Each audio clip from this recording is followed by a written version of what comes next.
भारत के पास 18 सबमरीन्स हैं, जिसमें से ज्यादातर कन्वेंशनल फ्यूल पर काम करते हैं। यानी सीधे शब्दों में कहूं तो सभी डीजल इलेक्ट्रिक टेक्नोलॉजी पर काम करती हैं। पहले के दौर में पनडुब्बियां डीजल से चलती थी और इसी से जुड़ा एक किस्सा भी सुनिए। करीब 84 साल पहले की बात है। तारीख के खाने में दर्ज है 29 मई 1942। जर्मनी की राजधानी बर्लिन में एडोल्फ हिटलर और सुभाष चंद्र बोस बातचीत कर रहे थे। बातचीत ब्रिटेन के खिलाफ साझेदारी की थी। बातचीत इसे लेकर भी थी कि नेताजी को किस तरह जर्मनी से पूर्वी एशिया पहुंचाया जाए। तय हुआ कि नेताजी जापान की मदद से म्यांमार के रास्ते भारत में दाखिल होंगे। लेकिन एक दिक्कत, जर्मनी से जापान जाने में खतरा था। अंग्रेजों के जासूस और फौज नेताजी सुभाष चंद्र बोस की खोज में थे। लिहाजा एक पनडुब्बी का इंतजाम किया गया। यह सबमरीन थी U-180, जिसे 1942 में जर्मन नेवी में शामिल किया गया। इसी सबमरीन से नेताजी सुभाष चंद्र बोस ने करीब 25,000 किलोमीटर का सफर पूरा किया।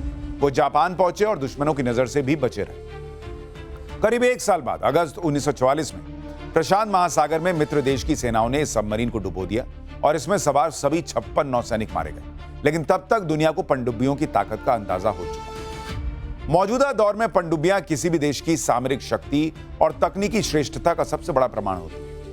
रूस, अमेरिका, ब्रिटेन और चीन जैसे देश इन परमाणु संचालित जल हथियारों पर अरबों डॉलर लुटा रहे हैं। दुनिया की टॉप 10 सबसे ताकतवर पनडुब्बियों में ज्यादातर रूस और अमेरिका के पास है। सवाल यह है कि क्या भारत के पास ऐसी कोई सबमरीन है जो दुनिया के इन खतरनाक पनडुब्बियों को टक्कर दे सके?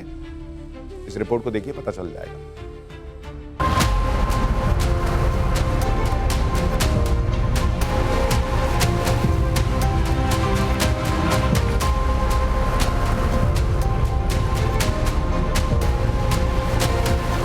समंदर की लहरों पर निगहबानी करने वाले युद्धपोत हों या समंदर की गहराई से दुश्मन को खाक में मिलाने की कुव्वत रखने वाली पनडुब्बियां, भारतीय नौसेना तेजी से अपनी ताकत बढ़ा रही है।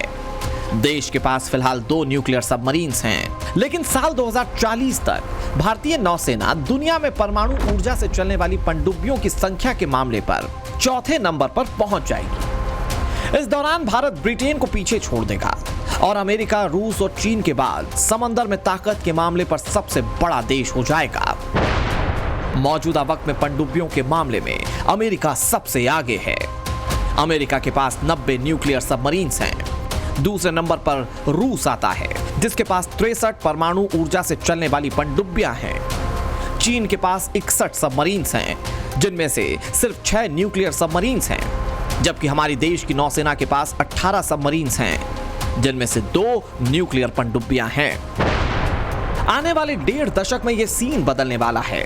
भारत अपने इतिहास का सबसे बड़ा पनडुब्बी निर्माण कार्यक्रम चला रहा है, जिसका नाम है प्रोजेक्ट 77, जिसके तहत 6 सबसे एडवांस परमाणु पनडुब्बियों का निर्माण किया जाएगा। प्रोजेक्ट 77 के तहत बनने वाली अटैक पनडुब्बियों का वजन करीब 10,000 टन होने की उम्मीद है, जो अब तक भारत में बनी पनडुब्बियों से कहीं ज्यादा है। योजना के मुताबिक शुरुआत में 2 अटैक पनडुब्बियों का निर्माण एक साथ किया जाएगा। ये परमाणु पनडुब्बियां पारंपरिक पनडुब्बियों की तुलना में ज्यादा समय तक पानी के भीतर रह सकेंगी और तेज रफ्तार से आगे भी बढ़ पाएंगी। इन पनडुब्बियों को L&T, DRDO और शिप बिल्डिंग सेंटर मिलकर बना रहे हैं। ये पनडुब्बियां दुश्मन के जहाजों पर हमला करने और निगरानी रखने का काम करेंगी। इनमें ब्रह्मोस हाइपरसोनिक मिसाइलें लगेंगी। सवाल यह है कि भारत का पूरा फोकस न्यूक्लियर सबमरीन्स पर ही क्यों है? तो जवाब ऐसे समझिए। असल में डीजल इलेक्ट्रिक सबमरीन में डीजल का इस्तेमाल करके बिजली बनाई जाती है। उससे सबमरीन में मौजूद बैटरी को चार्ज किया जाता है। डीजल इलेक्ट्रिक सबमरीन्स को हर 2 दिन में पानी की सतह पर आना पड़ता है, जिससे वो दुश्मन के रडार और सोनार की पकड़ में आ सकती है। बैटरी से चलने की वजह से इनकी स्पीड काफी कम होती है। इतना ही नहीं, डीजल ईंधन की क्षमता सीमित होने की वजह से ये लंबी दूरी तक या महासागरों के बीच में लंबे समय तक मिशन नहीं चला सकती हैं। परमाणु पनडुब्बियों में इस तरह का मसला नहीं होता। न्यूक्लियर एनर्जी से चलने की वजह से ये दशकों तक पानी की गहराई में खामोशी से रहकर अपने मिशन को अंजाम दे सकती हैं। इसीलिए भारत ही नहीं बल्कि पूरी दुनिया के ताकतवर देश परमाणु पनडुब्बियां ही तैयार कर रहे हैं। जाहिर है, सबमरीन जितना कम सतह पर आएगी, सबमरीन के ट्रेस होने के चांसेस उतने ही कम होंगे। साइलेंट अटैक और सीक्रेसी से सर्विलांस उतना ही आसान होगा।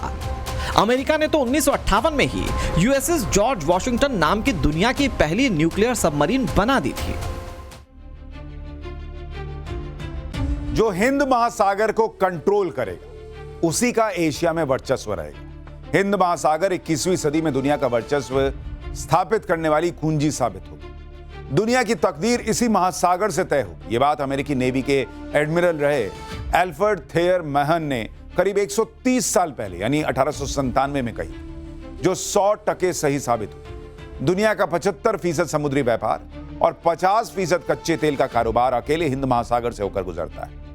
सोचिए, जिसका हिंद महासागर पर कंट्रोल होगा, एशिया और दुनिया में उसका कितना दबदबा। इसलिए भारत लगातार समंदर में अपनी ताकत बढ़ा रहा है। वैसे यह सिलसिला आजादी के 2 दशक बाद ही शुरू हो गया था। 8 दिसंबर 1967 इतिहास की वो तारीख जब भारतीय नौसेना में पहली बार पनडुब्बी कलवरी को शामिल किया गया। सोवियत संघ से भारत को मिली इस सबमरीन को दुनिया की सबसे घातक पनडुब्बी बताया गया और इसे सोवियत संघ के रीगा से भारत के विशाखापत्तनम लाया गया था। उस समय सोवियत संघ का हिस्सा रहा रीगा अब लातविया की राजधानी है। कलवरी को 30,500 किलोमीटर से ज्यादा लंबा सफर तय करने में 3 महीने का वक्त लगा। भारतीय नौसेना में शामिल हुई कलवरी कितनी पावरफुल रही, इसका अंदाजा इस बात से ही लगाया जा सकता है कि जिस समय इसे भारत लाया जा रहा था उस दौरान अमेरिका, ब्रिटेन और सोवियत संघ की 3 पनडुब्बियां समुद्र में डूब गई थी। करीब 30 साल तक भारतीय नौसेना का हिस्सा होने के बाद 31 मार्च 1996 को कलवरी को रिटायर किया गया।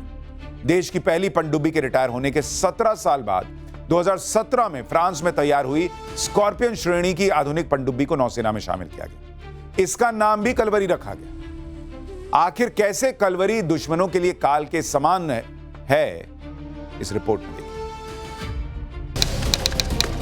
14 दिसंबर 2017, करीब 9 साल पहले यही तारीख थी जब हिंदुस्तान की समुद्री सरहदों के लेजेंड का पुनर्जन्म हुआ।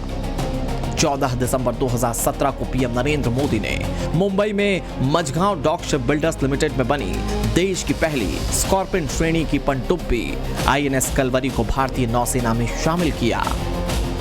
आईएनएस कलवरी पनडुब्बी को राष्ट्र को समर्पित करना मेरे लिए एक बहुत ही बड़े सौभाग्य का अवसर है। कलवरी का जुड़ना रक्षा क्षेत्र में हमारी तरफ से उठाया गया एक बहुत बड़ा कदम है। कलवरी का नाम हिंद महासागर में पाई जाने वाली खतरनाक टाइगर शार्क के नाम पर रखा गया है और देश की ये ताकतवर सबमरीन अपने नाम पर सटीक बैठती है। सबमरीन कलवरी में स्टेट ऑफ आर्ट टेक्नोलॉजी का इस्तेमाल किया गया है। कलवरी एडवांस साइलेंसिंग टेक्निक से लैस है। शोर और आवाज को कम रखने के लिए सबमरीन में रेडिएटेड टेक्नोलॉजी का इस्तेमाल किया गया है।